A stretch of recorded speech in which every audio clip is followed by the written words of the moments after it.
Is it considered late in life to be taking your first solo trip at the ripe old age of 26? Who cares, because better late than never, right? I definitely overpacked, but why not when you get 30 kilos of checked-in luggage included? It was a pretty long travel day. I drove myself 2.5 hours to the airport, got a shuttle bus from the car park to the airport, and then navigated myself through Manchester Airport and trying to look like I've done this a million times, which I have, but when really this is my first, not just long-haul flight, but any kind of flight alone. Strangely though, anxiety didn't hit until a very odd experience in Doha Airport, but I'll get to that. Here's the plot twist. It was actually really easy. Security was a breeze. Manchester Terminal 2 is my newfound love. I did some shopping and could have bought a whole lot more than what I did, but stopped at just some gifts for my family. That feels like some sort of personal growth, because really I could have bought at minimum a hoodie and a new pair of trainers that actually I might regret not buying, but hey. Floated around until it was about time to board, giving independent woman vibes, kinda. This was my first time flying with Qatar Airways. Considering my last flight was with Emirates, it had a lot to live up to. All in all, I was pretty impressed, but I've got to admit, the choice of movies wasn't as good, and the food definitely not as good. So Emirates definitely wins that battle. And then it's just like 7 hours of guilt-free screen time, back-to-back episodes of The Bold Type, which I'd pre-downloaded. I did also manage to find a film to watch, which killed the last 2 hours of the flight, in between switching to the map to see where we were in the world. Landed in Doha, Qatar, just before midnight, and not to be dramatic, almost followed the entire plane into international transfers, because I was just following everyone else. But only a few of us were actually arriving in Doha and not getting on another plane.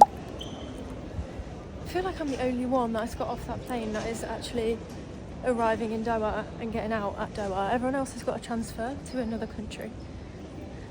It's literally empty. Mild panic started to set in. Immigration was not at all signposted. All there was were arrows to baggage, so I just followed those. And miraculously, immigration is the border between that and the baggage belts. And just like that, I made it out of the airport like a functioning adult. Me, the girl who's absolutely useless with any kind of direction, somehow found her way to the Middle East to tick off country number 18 in an attempt to complete my scratch map.